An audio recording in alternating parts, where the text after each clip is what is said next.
Welcome to the WangHiro podcast, where we answer Malaysians' burning questions about personal finance with fact-based answers. Getting married can be expensive. In Malaysia, weddings can cost anywhere from 10,000 ringgit to 100,000 ringgit. The question is, how can you plan your budget so you can have the wedding you want while also making sure you have enough money to kickstart your married life? Welcome back to WangHiro with Louis, and my co-host John. On today's podcast, we're going to discuss how you can plan your wedding as well as your moving in budget. So John, being the married one between us, how much did you spend on your wedding? Okay, for context, inflation also has to take into account. So what I said is my wedding was held in 2008. Okay, financial year crisis, global financial year. No, serious. Oh my gosh. Okay. Yeah, so I spent all in 50K. Everything lah. Wedding photo, the dinner, and this is not yet subtracting the ang pao gifts and everything lah. So all in 50K. 50K. Oh, it's actually not too bad. Yeah. For a Chinese wedding, I think my sister 40K just for the wedding dinner. Yeah.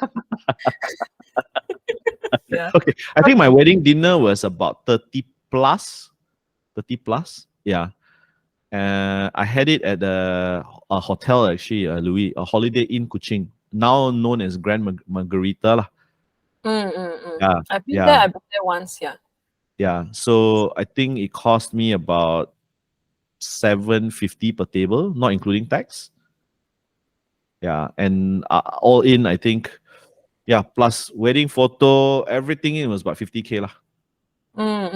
I mean, who other than like what was like most of the costs covered by the ang pao though? No, I think let's just look at the dinner lah. The dinner, I think the ang pao covered was slightly more than half. Slightly more than half. Yeah. I mean, that's quite little. Yeah, I know. Like in a Fuchao culture, your Fuchao culture, or my half Fuchao culture, it's very common that the guest or not the guest, the host don't says that they don't collect ang pao. You know, it's like so I don't know whether in today's Fuchao culture whether that's still the case, but for us, because I'm only half Fuchao, so I said no. Yeah, I don't believe in that. So because you're half Fuchao, so you got half the cost lah. Yeah, that's why probably. So other than like the wedding banquet, you also have the wedding photos, which I think before the call you mentioned was a little bit pricey. Yeah, and okay, so maybe to be a little bit more systematic so that the audience can get benefit. So what are the big ticket items? Definitely the wedding banquet is the highest lah, right? And then if you have to think about your non-Muslim friends, okay, not non-Muslim, sorry, your Muslim friends, then I had a lot of guests that were my father's colleagues. So my father was in civil service and all that, so we definitely had to do it at a hotel already, because you can't have it at a Chinese. But in Sarawak, actually, it's not bad because most of the Muslims are quite liberal. They understand that if it's like they go into a Chinese banquet hall, there's a special table prepared for vegetarians and halal, which, but some people, they said they still cannot because there's liquor served, in a Chinese restaurant. So that's why I said, for to remove all this ambiguity, let's do it at a hotel, right? So banquet dinner was the biggest. I think second biggest depends. Do you want to have like another banquet during lunch or whatsoever? So for me, I did that at my house. Because the tea ceremony, I mixed everything together, tea ceremony, whatever. So we did catering at my parents' place. That's where the zam cha lah, all the tea ceremony, uncle that, Then after that, actually some people today, Louis, I noticed they forgo all that already because they say it's all very traditional. For me, I feel it's important because not much just the cost, but at least your wife knows who is who. It's like your second uncle, third uncle, fourth uncle, whatever lah, right? That's the only occasion. But I've seen some of my younger friends, they forgo all that. They just said, they just do one wedding banquet because for budget purposes. But then what happens is that at a wedding banquet dinner, are you going to, you're gonna like go around maybe like yam seng with some, only that is your brief moment only, you know, but it's in a crowd, so you don't, you know, I'm very sure if it's your in-laws, they also get lost. Mhm. So banquet dinner, I had a like kind of informal kind of lunch catering at home, okay, my dad's place. And then I think the third largest budget would be your the wedding photos itself. Now, Oh. there's many ways that today you have many more options, but during the time when I got married, it was usually you take some photos at the studio and then you pick some outdoor location, and that's where I shared with you I spent about 4K. I didn't go for a very famous photographer. I just Mm. went for a friend, and I think that's where it helped me save a bit of cost. But now looking back, with benefit of hindsight and experience, is collecting dust in my cupboard. Yeah, during the wedding day itself, we showed our what they call it, friends, relatives, something to talk about, whatever. But today's day and age, right? I think there's a lot of things that you can do it, get the same effect, but for more cost effective. Like for example, a digital photo book, everyone can share on the phone. Obviously, I feel that's better, you know, because if you have one photo book, you have 50 relatives coming over, not 50 is going to all kerumun and just like watch you, right? But if it's on a digital photo book, then, oh yeah, this photo, you know, you can share it WhatsApp. I think the beauty of technology today, the scalability. Second thing I kind of regretted was actually because you spend so much on like the wedding photo, the pre-wedding photos, I skimmed on the same day wedding photos.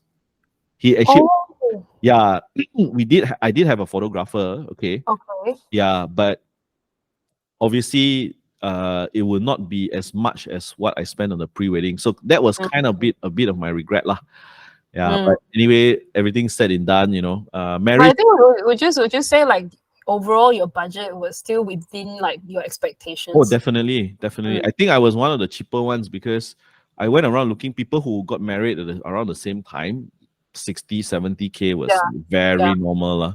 Mm. Very, very Yeah, normal. very normal. Like 50K will usually only cover the banquet. Yeah. Correct, Yeah. correct. Yeah. So like So after the wedding, you guys like moved in directly to your yeah, house? so I was very lucky because I bought a house and we moved into the house prior to me getting married.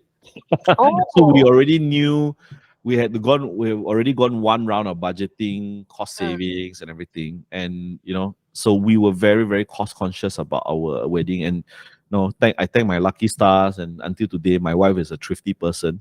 So it's not like whoa, I demand fresh flower. You know, sometimes, right? The expectation reality gap is just so big, you know. I've seen some wedding lavish. I think 100K also not enough to cover. So I demand Yeah. fresh flowers, you know, on the wedding day. Oh, I want this. I want door gift of Tiffany or whatever. I said, can lah. Maybe you're like your father is a multi-millionaire, whatever. But if you're in hindsight, right, I think it's also a test about your relationship. Because if your wife, your better half is expecting unrealistic, and she herself is not bringing in the money, you say, oh, you must show this for me because this is a sign of your love. And sorry, for me it's BS. Okay. Okay.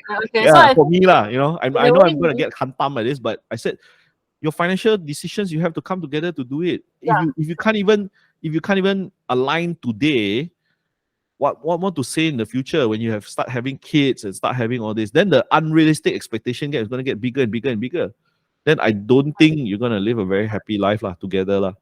Yeah, and to that point, actually, like I actually know of an acquaintance of an acquaintance that actually lied to his wife about his financial status just to get his wife to become his wife. They eventually divorced lah. So he just pretended like he has all this money, but actually all loans, you know. Then after marriage, he realized, oh, actually, we are in so much debt.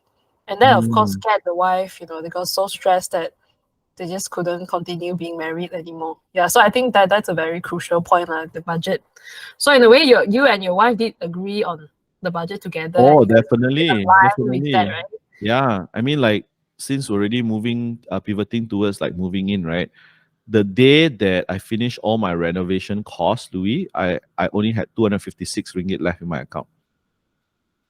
Yeah. 256. Wow. I mean, Ringgit. how did it feel? Must have been like Uh, super I scary. wasn't too worried because one, we were very very clear. You see, right, when you have a milestone or you work with boundaries, and you know you're not going to go into debt. We were very clear. No silly debt into marriage or all this kind of thing. We paid everything in cash, cash, cash, cash, cash, right? Uh, Right. And thank God my wife is also a quantity surveyor back then. So she. oh, that is a very good skill to have. Yeah, exactly. So again, I think this is where it's a good while we're talking about but wedding, moving into house, and then it's your it's also for me it's the best test of your relationship. Because if you cannot even meet realistic expectations and align now, when you move into your marriage, I think that's where the fallout will happen because it's a good opportunity. It's all these things will surface now, so you have to learn how to manage her expectation. You cannot be super stingy and say cannot everything, but she will also have to come to your side to say, okay, I know we have a boundary to set. Can we like be ruthless and cut costs on the things that we don't think is necessary, but other people have done in the past? Or he said, okay, fine, then I really know your character and I really know. I said, I think, this is a wake up call. You see, I'm just being very, very realistic. Sometimes in the rush of emotions and all that kind of thing, right? And you like what you said about your friend, you want to impress, but you impress at that point of time, then the expectation level from your better half or whatever, I think it's not going to work out very well. Like that reminded me of yet another case where like the husband, like the I don't know, like if the wife was very budget conscious or not, but she kind of like persuaded him to renovate the whole kitchen for R1 million. You can buy a house. Correct. Exactly. So that kind of thing, right? In the end, he became very resentful over the whole thing. Even though he agreed to do it, he did it, quite happily at the beginning. And then I think over time he realized that it wasn't worth it, and they started to have a lot of fights about that kind of thing. Yeah. So I think it's worth being very transparent, like in that case. Yes. So I'm going to give some numbers. I think when I renovated my house, the first phase was about 80 to 100,000, and now you're thinking 100,000 brand new house. I only had a fridge, a small TV, kitchen cabinets, and a grill. That was it, and air cons for the 2 rooms. That's it. Wow. Yeah, and we were very clear. No, not even sofa in the living room. We couldn't afford it. No, serious. How did it come to 100K though? Because the grill, okay, so that time the grill alone, I did stainless steel. I was in Miri, remember? So my first house was in Miri. The grill alone cost us 26K. Grill plus the awning plus everything stainless steel. Okay. Yeah, so that one cost us 100K. And the home that I bought at that point of time was already quite well furnished. Kitchen was well furnished. Centralized gas heater for the house, every room, shower, everything. Alarm system all built in already. The only thing that we had to furnish was a lot of the movable appliances. But I spent quite a bit on the renovation of the built-in cabinets. So built-in cabinets, I spent about 15K. But for all rooms, so again, for context, it was a huge house. It was 3,600 square feet. So that's why renovation cost came out to be that much. Yeah. I mean, on top of that, were there like after you moved in, then they were like, oh, I didn't realize I needed to also do this, do that, and then all the little costs here and there. I think not so much on that, but more on the maintenance cost. I think the maintenance cost was, so even though I had even a big build up, there was also a big lawn. So what actually really hit me in terms of maintenance costs was just the weeding of pearl grass. So I actually opted for pearl grass, but there were a lot of weeds. So if you just get a grass cutter to cut, the weeds will just overgrow the pearl grass, because pearl grass there's a lot of gaps, So long to short, the bigger you stay, right, you just multiply. It's a cost per square feet, Now I think back now in my condo, right? Yeah, I happily pay the maintenance because I know if I live in a house, yes, you don't physically pay a bill and a receipt. But if you really maintain the house, right, your garden, whatsoever, it's going to be even more expensive. And you don't even have swimming pool, don't even have, all these kind of things. So weeding alone, you guess how much per month? 300. Yeah. Just weeding. This is way back in 2009, all that. So I guess based on the size of your house, I was like, must be about a few hundred. yeah. And I didn't, I didn't even plant a jungle. I didn't plant trees here and there. It's just grass, right? So to your question about what crept up, I think that was the one that hit me really hard, lah. Because for us, me and my wife, we knew phase one, get the bare necessities: aircon, fridge, TV. That's it. Then slowly, we bought the sofa. Then we bought the living room aircons. 3 phases. 3 phases. All in, I think I spent close to 150, 200. Okay. I think all in is quite reasonable, 150. Yeah. Given the size of the house, probably if it was a smaller build up, then be like a third of that cost, right? Usually. Correct. Yeah, Correct. It's quite bare, whatever is Yeah. done. Yeah. Okay. So I think that's really good, because like when I was surveying a lot of Reddit threads around this topic, a lot of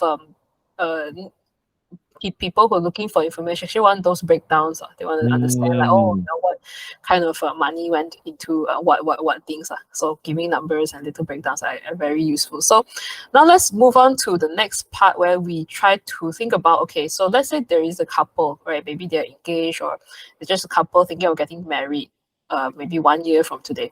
What are the things that you think they should consider when deciding on a wedding budget? So you and your wife, it seems to me, from the outside of what you described, you do have a very aligned in terms of like your budget, your financial habits, that kind of thing. So what are the things that, what they need to consider, the couples, and maybe myself one day, that you can advise? Understand. I think a lot of people say, oh, I wish I had a blank check, oh, I wish I had extra money, or I wish, this and that, right? I think the simplest way that I feel has worked, and for financially successful, they may not be wealthy today, but financially successful couples, has always been, you have to work with a budget. It's like, you think about it, if you don't constrain yourself and everybody had a blank check, what happens is you're not being creative and you become lazy. You become lazy. So what I mean by lazy, you don't source out different sources. So when people tell you, you go to Reddit, and people tell you it's this much, right? Coming from their perspective, their opinion, you don't know. You have to go out and survey. You have to go. And if you think about it as a businessman, you also have to be resourceful. Correct. Yeah. Right. And I think when you set constraints, right, that's where you really see your test of creativity, test of alignment with financial objective. I think for any young couple, it's easy. I think it's unfair that I tell you what to do, because I have the benefit of hindsight. But I think the general rule of thumb is this: set a constraint, try to stay within it, even if you exceed like 10%. Don't beat yourself hard out about it. I think in the heat of the moment, the emotions say, oh, it's a once in a lifetime. But the problem is you only see that vision, you see. But you have to think there's a lot of your life is not captured in just one moment. Your life is captured in many milestones that you're going to hit in the future as well. Like, for example, a lot of times they say, oh, this is my dream home. But then they realize they're brought back down to earth. They say, oh, I can only for. That's not your dream home. Settle first. It's fine. Rent, settle first, depending. Then use that headspace instead of going to that, digging yourself a hole. Use that headspace to think, how can I earn more money? Actually, just recently, I just watched about this Japanese billionaire. He trades foreign currency. Okay, he makes like $1 million a month. And you know where he started off, Louis? Firefighter, earning 880 US dollars. Yeah. So he said, crap, there's this girl that I love, and I want to provide for her as a family in Japan, right? It's Japanese. And he just said, nope, I got to figure out a way how to make money. So he was very honest with his girlfriend back then. He said, I got no money. Are you sure you're going to stay with me? And the girlfriend said, no, I want you because of you, your character. And I think where a lot of problems occur is that, like what you said, the guy is trying to impress the girl, and then the girl is like that. right? Okay, but you piece in between. I'll be accused again. Wow, John, you say all girls are gold digger. No, I'm just being very honest. I mean, like if you need to impress your better half, and then she is like demanding all that kind of thing, I think you may want to reconsider the relationship lah. It's a symbiotic relationship lah. I'm just going to be very very honest about it lah. Yeah. Yeah, Yeah. so thinking for the long term, I think I agree with that. Like, if you can't Yeah. agree on your finances, because money, right, is one of the biggest reasons people divorce. It is the biggest. It's more than It is, right? 50%. Yes, more than Ah, 50% of couples The split biggest because of reason. money. Because of money. So if at the beginning you already have problems with money, then Yeah. yeah. So you would say, like, we start off with setting a budget, right? Whether it's like Correct. 50K, 100K, whatever. We should start with that instead of like going the other route where we think, okay, we want this, then Correct. Precisely. Set this This- budget, then you will makes become creative. that really makes sense. That really does make sense. Okay. Yeah. So then we have this, like, the wedding is one thing, the moving in is another thing. So we need a budget for both, right? So Correct. in your case, it seems like, okay, your wedding is 50K, your moving in is 3 times more, about 150K. Yes. Or yes. 2 to 3 times smaller, depending on the Correct. phase, right? So Correct. how do we balance this? Is there hard and fast rule, or what kind of guidelines should we follow? Not really. I think I know, some of us, we just started working, just graduated, I was very lucky. I had at that time I was a very thrifty person. The way I spent, I didn't buy a new car. So I had a 3,600 square feet house, but I had a hand-me-down Proton Iswara of 16 years parked in the garage. If someone were to pass by, maybe there's a lawnmower's car. Yeah, that's the gardener's car. Yeah, such a big house couldn't be their car. yeah, exactly. So again, coming back to, I know sometimes it looks like a mountain, wow, John spent 100 plus 50, right? So work within your budget. And that's where that realism, right? It actually pushes you to be creative. Now you know that at this point you want to get married, okay, start a family. Don't ever push it into like the idealism and then you go into debt, right? Work within that budget. Then you use the extra headspace to think, how can I elevate myself? How can I see? A lot of people say that, wow, John, why are you so materialistic? Everything budget, everything. No, a lot of people don't. I didn't realize this when I was younger. When you are aiming to be greedy, but in the same time growing yourself, a lot of people don't think when you become rich and people get there fast and they want shortcuts, that's exactly the irony of getting rich. Because when you want shortcuts, everything came easy for you. You did not learn. When you did not learn, you did not grow. That's why the wealth will not be sustainable. But if you figure it out by side hustling, making your mistakes, investing, making your mistakes, then by the time you get to where you are, you know that you have the confidence to build it all over again. That's the difference. If you took the elevator and you miss all the steps on the staircase, that's where you didn't grow as a person. And when that wealth comes to you, you don't know how you got it. Everything was easy, then unlikely it will sustain. Unlikely it will sustain. So it's kind of giving, like, John, it's kind of like what you're saying is, okay, sometimes this life stage change can also make you a better person, right? If you want to be.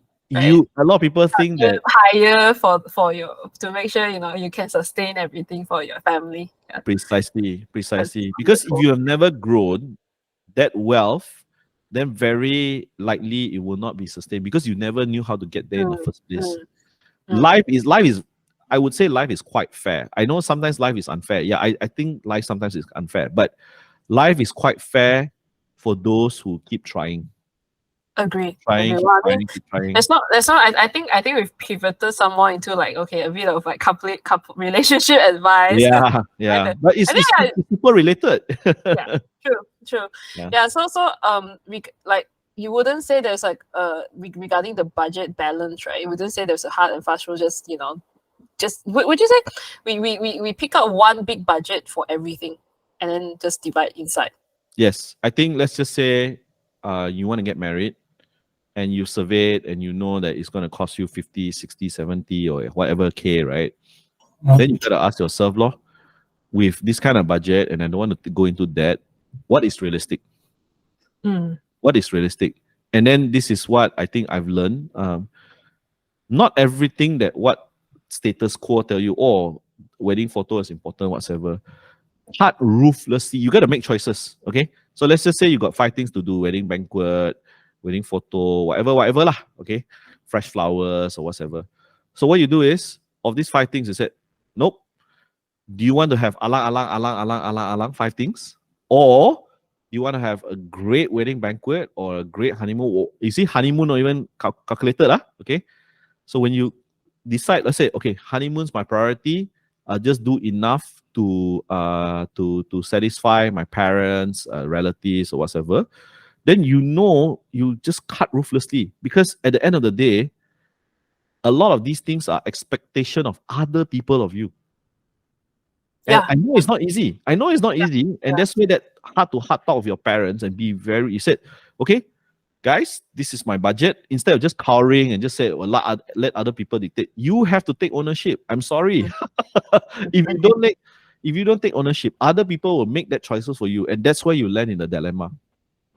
Yeah, I think the worst thing is if you had to go into a lot of debt just to meet those expectations. It's one thing for like, oh, maybe I have the option of doing it, and then I decide if I want to do it. But a lot of people, what I find is that they actually go into a lot of debt, which then you start off your marriage with so much debt. There's definitely going to be a lot of problems. You're already in a hole. How you want? Already. So just to get out of the hole, you have to like so many things you have to do just to get out of the hole first. I don't think that's a great way to start the marriage. Okay, so I think that John, you shared very, very good advice. I mean, for me, I picked up quite a bit of tips as well. So hopefully our audience members out there, you have also picked up some tips from John sharing. If you guys are also married and have some tips to share, you can also share them with our audience in the comments below. Or if you are a couple in the relationship thinking about getting married and you have some more questions, you can also ask them in the comments below. So that's all for today's episode. Thanks you guys for tuning in. So make sure to like, subscribe, and hit the notifications button to get updates from WangHiro. We'll see you again in our next episode. Bye-bye.